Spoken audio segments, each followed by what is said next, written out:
Hey friends, welcome to the Full Life Podcast. I'm Zach Bowden, a certified strengths coach, spiritual director, marriage coach, and leadership coach.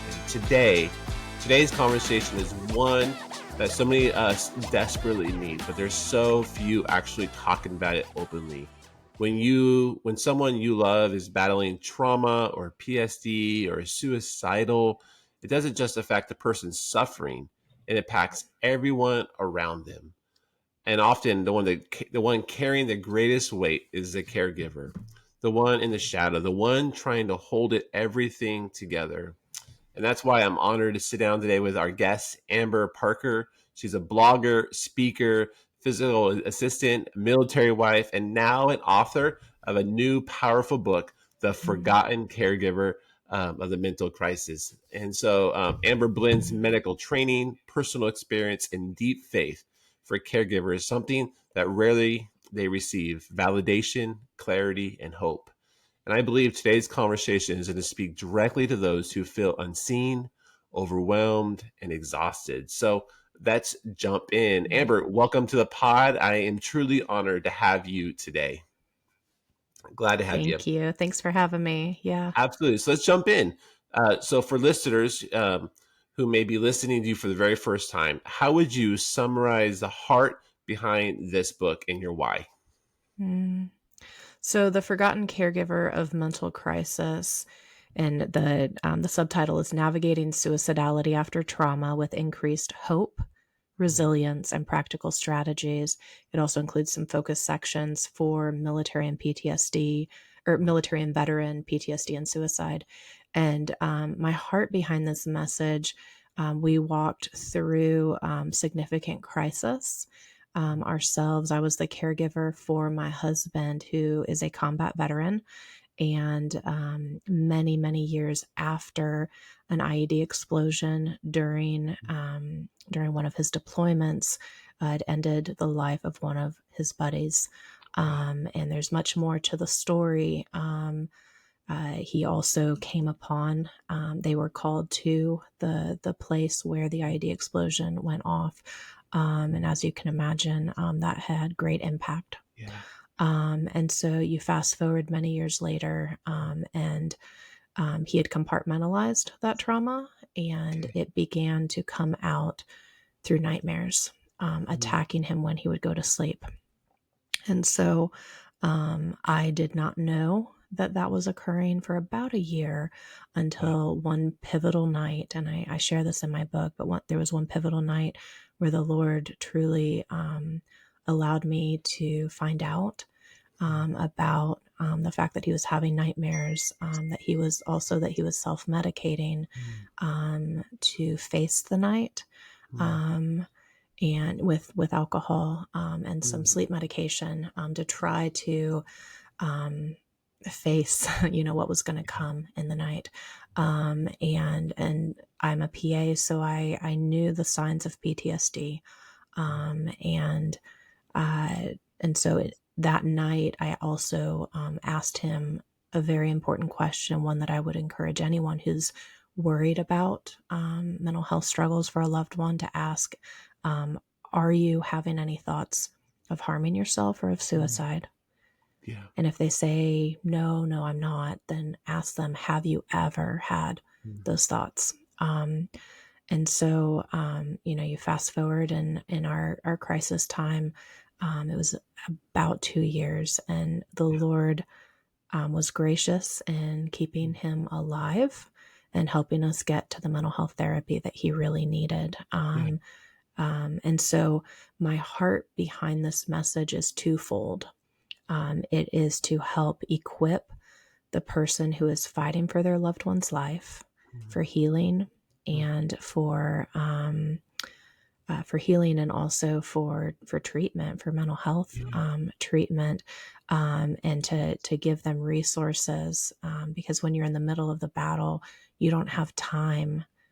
You don't have time to try to research everything. And so I wrote the book I needed that I didn't have when I was in crisis. So twofold, it's for that, but then also it is written for the caregiver. And I think it's very important for anyone who's a caregiver to know that they are not alone, that they are seen, that they are valued just because of who they are, not because of what they do for their Yeah. loved one.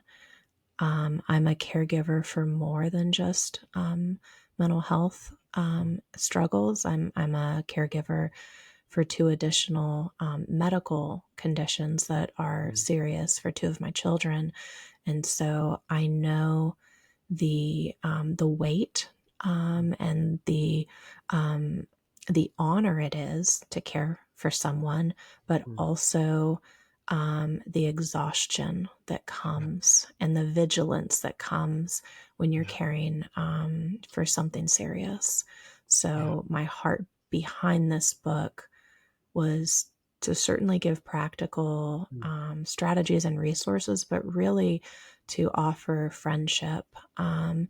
to offer companionship, Yeah. camaraderie, if you Yeah. will, for anyone who needs to not be alone in their battle. Yeah. I think, um, yeah, I think anyone who's walking through a tough time could probably find some comfort Mm. from this book, but especially the one who is caring for their loved one and they need Yeah. support, as Yeah. well as those walking through mental health, serious mental health conditions. Yeah. Absolutely. I think back to my own burnout story when just getting out of bed was a Mm, chore for me. yes. And just my best day was just if I could just get out, go for a walk.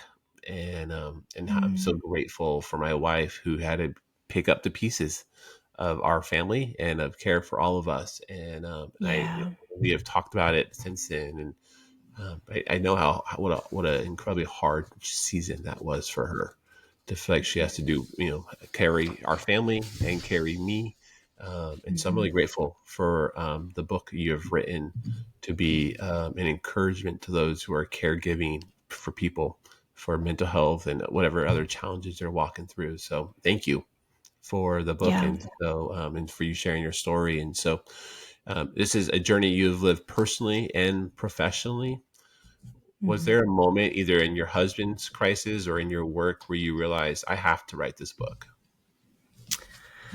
Um, well, I mean, when we were in the middle of those crisis years, especially when I first, found out um, about what we were dealing with, it was intense. Mhm.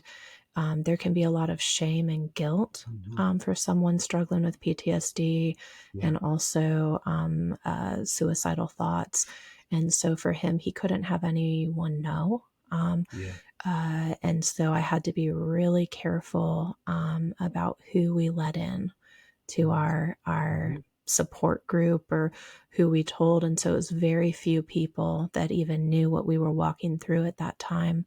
Um, and that was to keep him alive Mhm. and to get him to the therapy that he needed.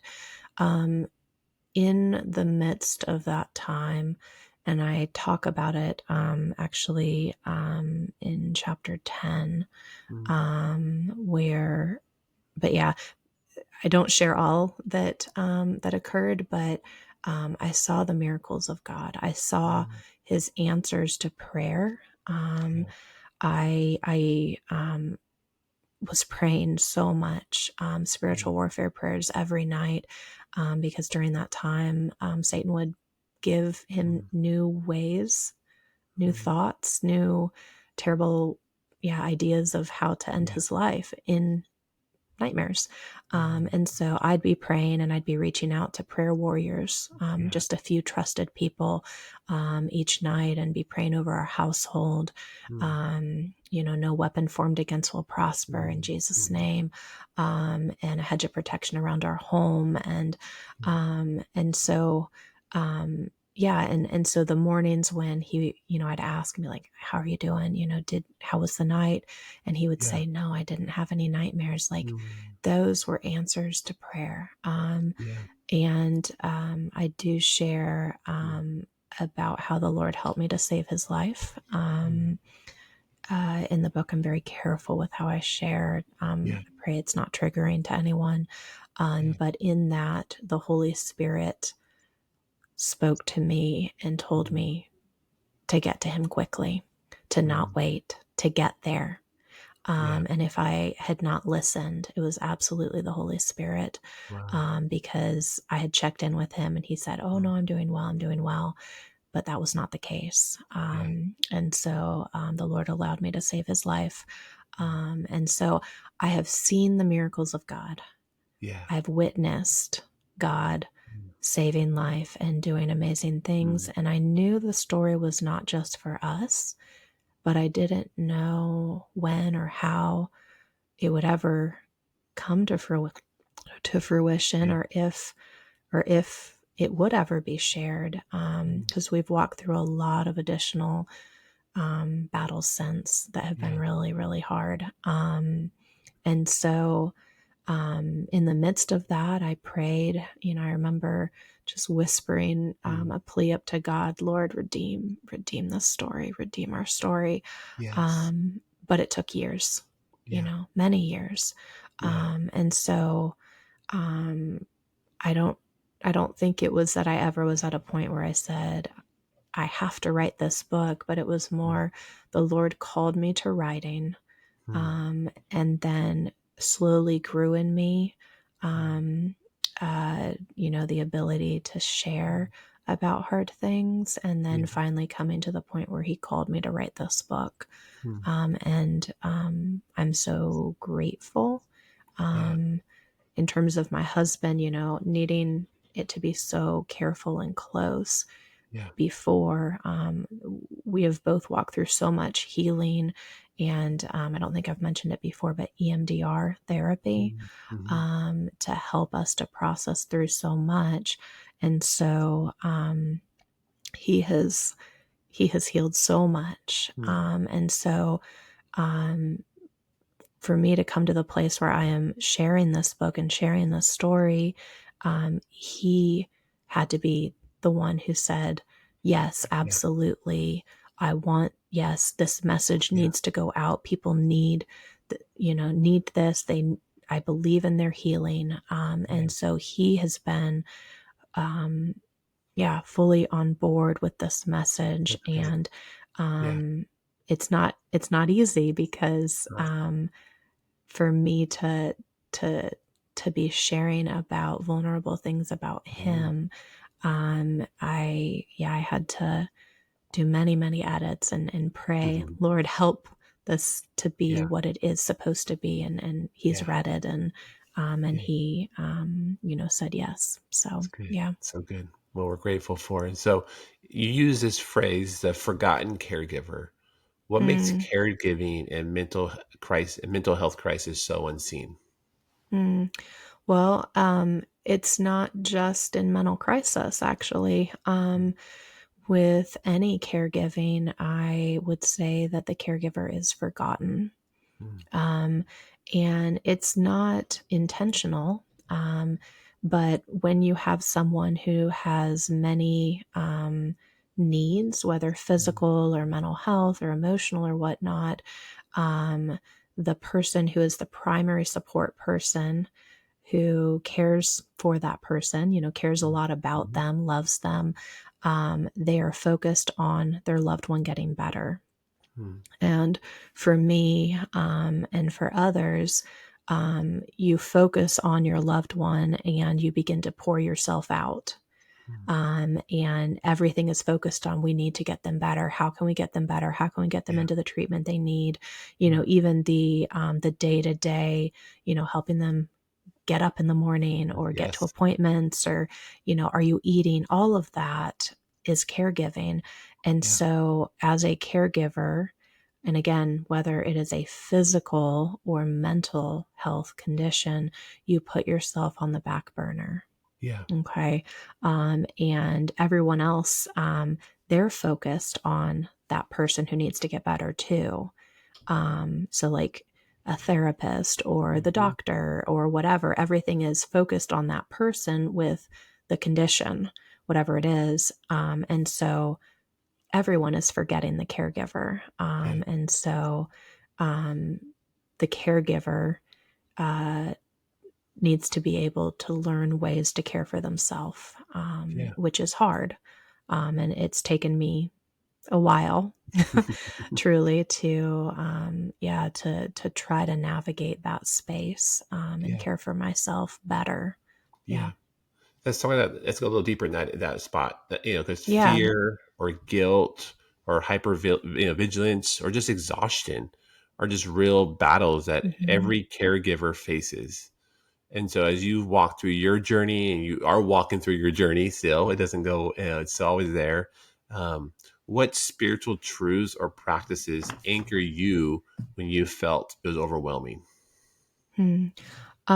So I'm a strong believer in Jesus. Hmm. Have been since I was a child, and so really having walked through other trials before and seeing the faithfulness of God, standing on that, but then also pressing into the truths in the Bible.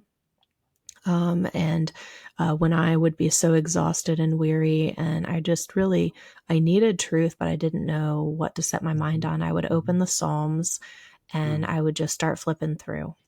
And I would Yeah. flip through until my eyes and my heart resonated with one specific psalm, whatever it was, Yeah. because I would always find something that David or one of the other psalmists wrote that just um, was my heart, was what I was Mhm. struggling with, shall we say. And I was always amazed how honest David Mm. would be in the Psalms, but then also how, he would share all the struggle and all of his emotions and everything. And then when you read the Psalms, he always turns it back to praise. It's Yeah. like he's pouring his heart out, and then it's like, but God, you are you are mighty. You are the Almighty God. You're Mhm. the one who sustains me. You are my shield. You are my, Mhm. just on and on. And so that was Yeah. helpful. There were times where I couldn't even focus on the Bible. Mm. I needed truth. And so in those Yeah. times, I would turn worship music on and Mm. I would just have it playing in the house as I did, chores or whatever. And I would let my mind focus on the words and grab a hold of Mm. something there. Yeah. Yeah. Yeah. That's good.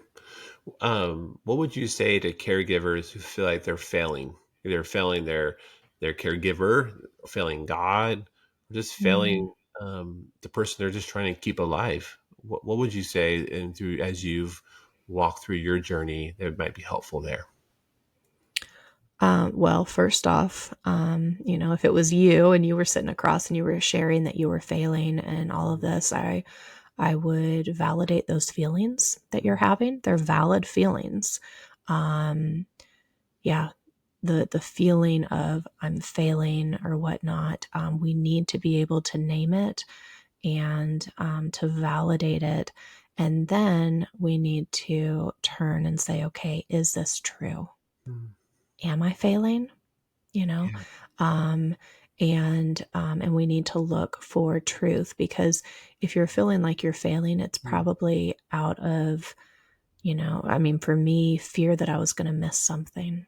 Mm. Yeah, fear that I was going to miss something. It was hypervigilance, honestly, constantly being on alert, Yeah. and feeling like if my husband did die from suicide, Mm. that I missed something and Mm. I was in some way responsible.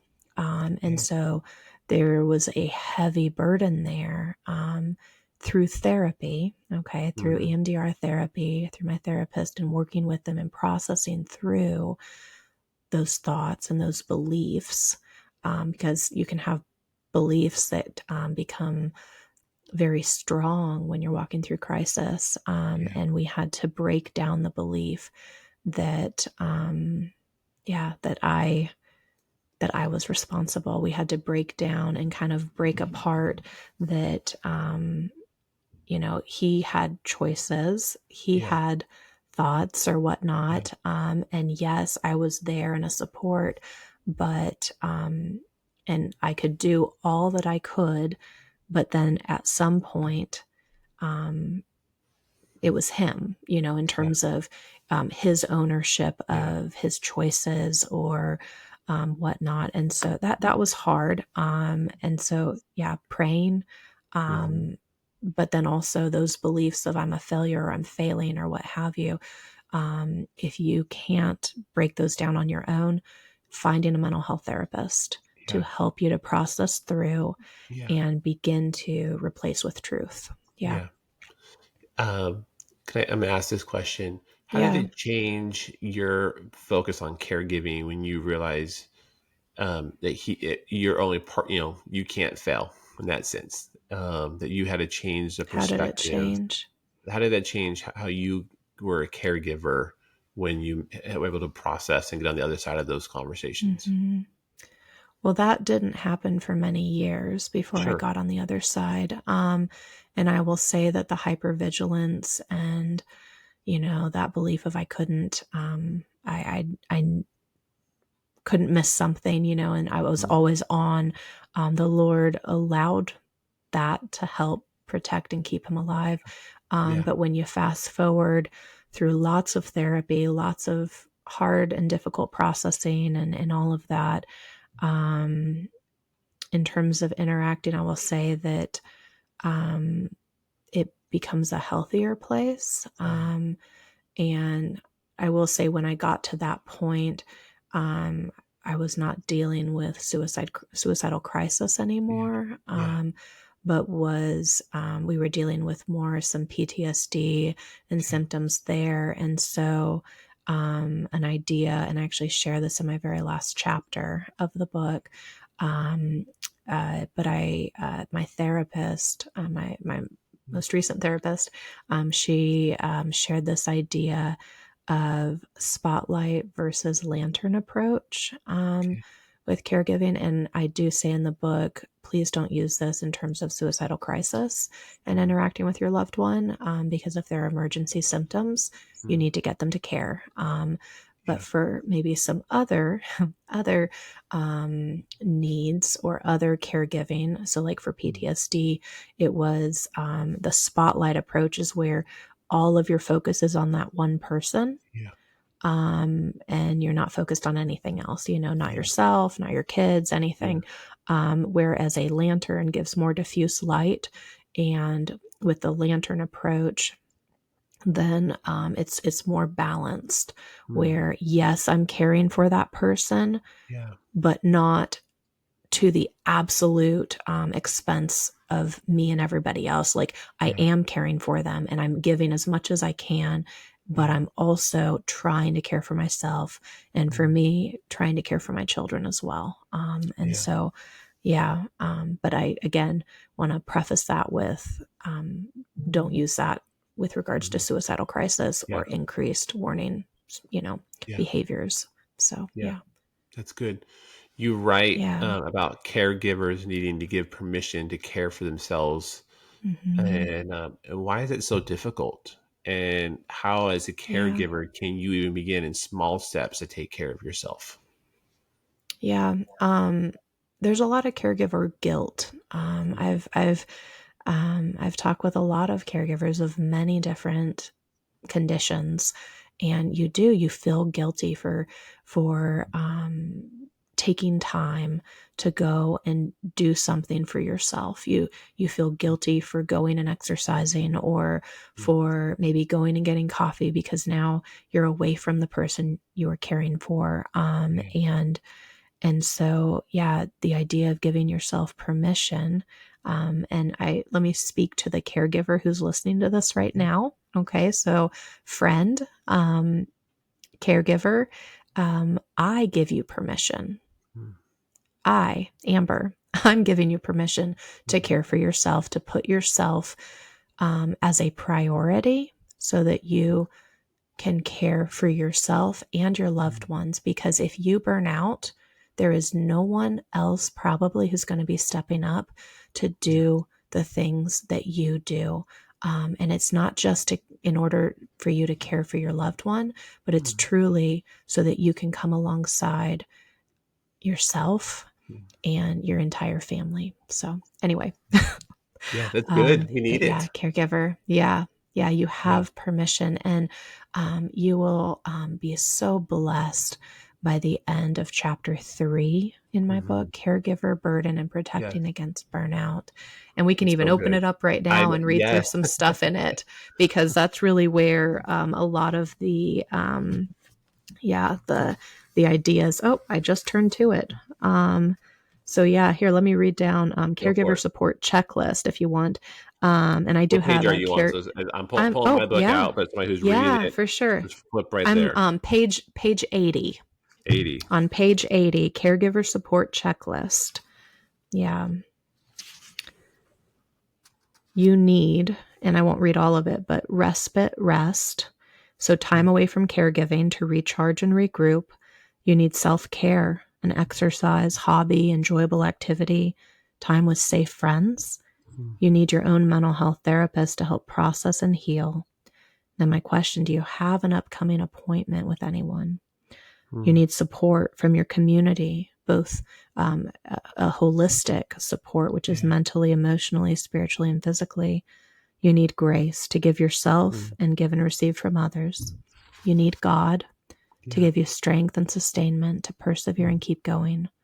You need community to lift you up and help you know you aren't alone. And you need connection with others who have walked through a similar battle as yourself. Yeah. And the support checklist, I will tell you that if I was the one needing this book, and again, I do need this book because I'm still a caregiver, but if I was coming and reading all that, I'd be like, well, great, that's lovely, but You how don't do know I my get any of situation, right? that?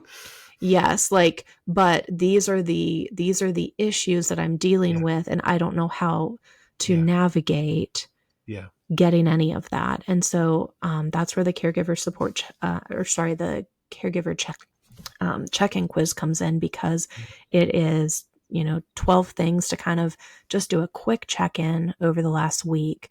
And then, whatever your score is, then you're going to go back and you're going to look and be like, okay, which one do I need right now? Which one is my heart saying, man, that'd be really nice? Yeah. And so just trying to find one thing to go after, and then you can add another and add another. It's not trying to do everything all at once. That's too much. Yeah. It's good for someone who's currently Yeah. a care in the caregiver role. What wisdom or practical advice would you offer them that you wish you knew earlier?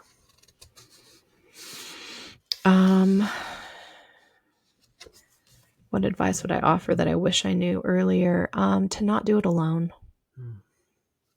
And that's easier said than done, because as I think about my own situation, I wanted to call out all the people, because I knew that we were dealing with more than just a mental health battle. We were dealing with a spiritual battle. And so that's hard. But yeah, don't do it alone. I guess one thing that's really nice about the time that we live in is you can find community. You can find people who have experiential knowledge about the things that you are also walking through. On Facebook, you can search on Google for, the type of thing you're struggling with. And it's probable that you're going to find either a coaching group or some type of a group that is going to encourage you. And if you don't find one, keep looking, because they are out there. So that, if you can't find community in person, finding some online can be such a lifeline. Yeah. Amber, as you are walking through this for yourself, how has walking through this with your husband shaped who you are today? Well, I have been completely broken. And I would say my husband has been broken as well. But in that breaking, just like the crucible, in the breaking, God is able to bring new life and transformation, and begin to help us to begin to step into a new, I guess, a renewed identity, not a new identity fully, but Yeah. a renewed identity, renewed purpose. And honestly, the thought that keeps coming for both Mm. of us as we're holding the book and talking is the idea of redemption. Mm. The fact that, like, all the pain, all the wounding, all the junk Mm. that occurred, um, that we've had to walk through and try to heal from, and us trying to choose each other because our marriage Mm. has also been affected. Yeah. But in that, we, yeah, redemption. We, Mm. like, this book is redeeming that pain, that Yeah. suffering, all that we have walked through. And why is it being redeemed? Because it is now something that someone else can have as Mm. their lifeline, as their guide, as their Mm. friend in the storm, their friend in the darkness. And I pray that lives are saved, Mm. you know. Yeah. I and not just saved physically, but spiritually. Yeah. And so, yeah. Um, Mm. we both, we are not the same people we were on the other side. Mm. Because how can you be, Mm. when you've walked through Yeah. so much? But God is working for good in this. Yeah. Romans 8:28. That's right. And Yeah. so, yeah, yep, I yeah, know when I work with caregivers, they feel like they just got to keep plowing along and figuring it out and have more energy mm, and keep up. Like, and there's a sense of like it's just a duty that I just whatever it costs, it takes. It's worth it, and it is in lots of ways. But what did this season reveal about your own limits, your own strength, and your own identity? mm, yeah. I resonate with what you just said because that Mhm. is me too. Yes. Yeah, because again, your focus is on your loved one getting better. Yeah. And not missing anything. But yeah, limits are definitely present. We are Mm. human.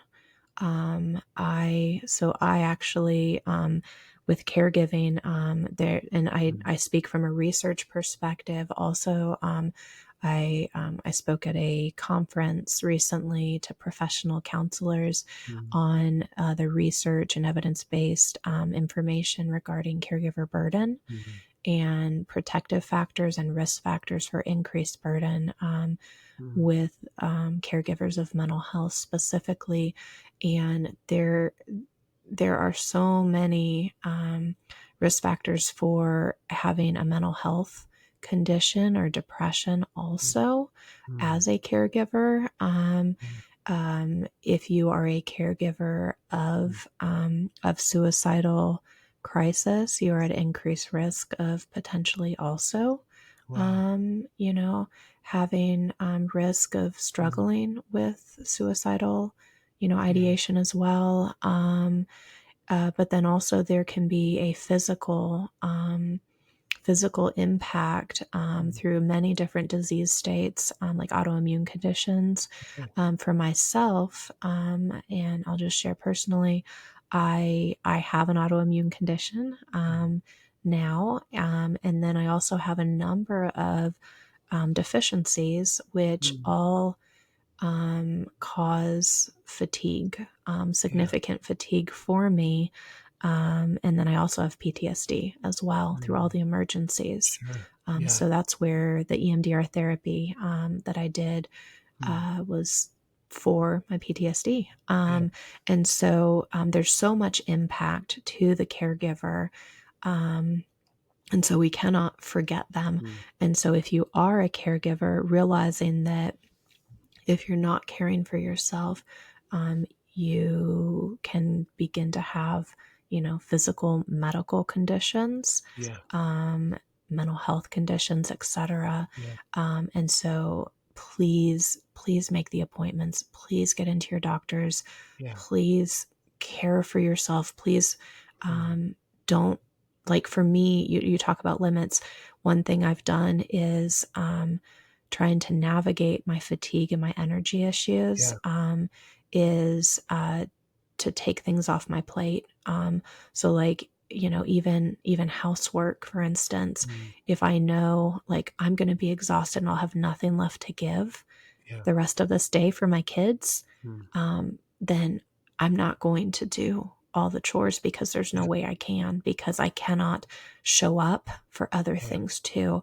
And Yeah. so, that idea of giving yourself grace Mm. and realizing that, it's okay to not do everything you used to do. Yeah. Take things off your schedule, decrease, if you have children, decrease the extracurricular things that they're doing.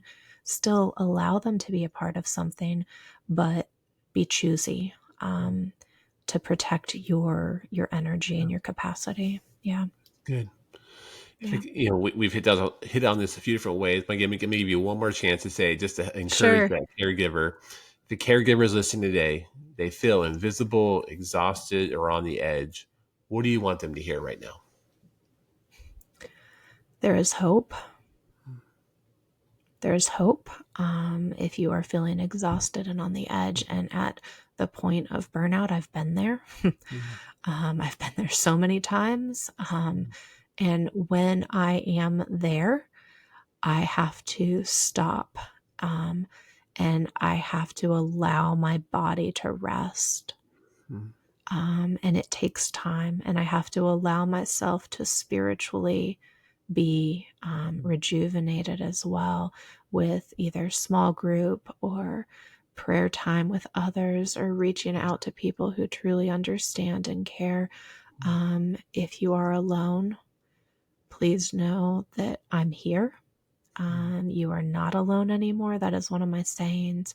You are not alone anymore in your battle. Please pick up my book. Mm. Please, if you are, specifically a caregiver for maybe a physical health condition, go to chapter 3 in my book, Yeah. read it, hang out, highlight, write in the Yeah. margins, head to chapter 13. That's my faith chapter, where I Mm. share my background of faith. Yeah, just sit with truth, and Yeah. yeah, don't be alone. Reach out, Yeah. please. Yeah. Yeah, I do. I do feel that as I've been reading through your book, it does feel like I'm sitting down having a conversation with you, and it Good. does. It feels like even as I read it, um, that we really are. We're at a coffee shop or sitting somewhere, sharing our stories together. And so, even in a Mm, way, if you do feel alone, like I encourage you to pick up Amber's book, and it yeah. feels like you have a friend coming over for a weekly conversation and Mhm. dialogue. And so, it's a helpful resource for you, for me, for those of us who are in caregiving roles, to feel like you're not in it alone. And so thank you for Mhm. sharing that. And maybe just my last question for you, Amber, is um, Yeah. what do you hope? What do you want people to hold on to as they continue to caregive for their loved one? What would be a last reminder or truth you want them to hold on to? To hold on to, well, again, that idea of you are not alone. Yeah. There is such power in that, Mm. for the caregiver, but even for the one who's struggling with, let's say suicidal thoughts or depression. You feel alone, you are isolated. And so, to know you're not alone, Mm. certainly there's me here, and there's other people who care about you, Yeah. but ultimately you are not alone because God is present. Yeah. God cares about you. God Mm. wants to come alongside you in the battle you are facing. Please Mm. call on Him. I say this many, many Mm. times, in social media and whatnot, but call on His name. Yeah. Even if you haven't been talking to Him, Mm. He hears you if you call Yeah. on Him, and you can, reach out to Him. The me walking through this, I mean, people will say, "Oh, you're so strong," or they'll hear some of the stuff, not all of it, that I've walked through, and they're like, "How on earth did you do that?" And Mm. it's like, it wasn't. I mean, yes, I did, Mm. but like, I have no idea how I'd still be standing if it wasn't for God. Yeah. He Yeah. sustained me. He held me. He Mm. gave me the strength. He guided me. Um, yeah, in terms of, I would pray to him like, Lord, you desperate, Lord, help me. I don't know what to do next. And he would give me, I say this, but he would give me the next right thing. He would lead. And so, basically to know you're not alone. There are people who care about you, and God is right there with you if you will allow him to enter into what you're struggling with. I think as I echo all the things you just said, and again, I would add to that, is there's hope. Yes, like when I read your story, and I know you guys, I know you and Josh, that there's hope. And I'm sure there's days you felt like there was no hope, or what if this is just where we are at for the rest of our lives? And there's hope. There's hope. And you don't know what tomorrow will bring. You don't know what next week will bring, or next month, or next year. It's always a quick story. But there's hope that God can do things in our lives to bring healing for us. And so when I read your story, and as I know you guys, and that's what I get. There's hope. Hope for God to do things in us, and hope that God will bring redemption through our stories. Well, praise the Lord. Yeah. So Amber, thank you so much for sharing your experience, your wisdom, your story, and your heart. Your book is truly a lifeline for caregivers who often feel alone in the shadows. And so, friends, if today's conversation spoke to you, I really encourage you to get a copy of Amber's book. And so, Amber, where can listeners connect with you and pick up your book? So Amazon. And again, the book is called The Forgotten Caregiver of Mental Crisis. And you can put in Amber J. Parker. So Amber J. Parker. There is other authors, so put in that J. But The Forgotten Caregiver of Mental Crisis. It's on Amazon in ebook, paperback, and hardback. Also, you can find it really any other book retailer. It's at Barnes & Noble. It is at Books A Million. And actually, you can request it. You can grab the ISBN number off of Amazon, and you can request it at your library. So if you are wanting for this resource to be in your library, request it, please. That would be so amazing, because someone would find it who never would otherwise. In terms of connecting otherwise, buy the book. amberjparker.com is my website. So get on there and look at all the links at the top. I have links to my blog, my faith and mental health shop that has truth infused items that I've created because truth was so important to me. But you can get a resource as well. And I think Zach is going to be sharing a link so that you can get my caregiver check-in quiz digitally. So I will share that with Zach to get the caregiver check-in quiz. And then also on my website, if you click the subscribe, I think you can also start reading my book for free, the first 2 chapters. And social media wise, Instagram, AmberJParker_. I'm also on Facebook. You can find me there. And then YouTube, Amber J. Parker. There you go. I'll put all that in the show notes, so you could just scroll through and pick what's helpful there. Link to Amazon, link to all her stuff. And I would love for you to connect with Amber and follow what God's doing in her life and how God's using her in an incredible way to make a difference here, and just to continue to find hope and encouragement through her. So I encourage you to follow her and check her out and check out her book as well. So, and for those who are listening, if you're feeling stuck emotionally, spiritually, relationally, coaching or spiritual direction may be a supportive next step for you. And I love to walk alongside of you in that. And so as we wrap up, here are 3 simple ways to take action today. And share this episode with a friend, a caregiver who could use some encouragement. I encourage you to subscribe to our Full Life podcast so you never miss an episode. And you can also visit Full to explore coaching, spiritual direction, and other resources to help you thrive. Amber, thank you again for joining us today. And remember, you weren't made just to survive. You were created to experience full life. So thanks for joining us. Thank you.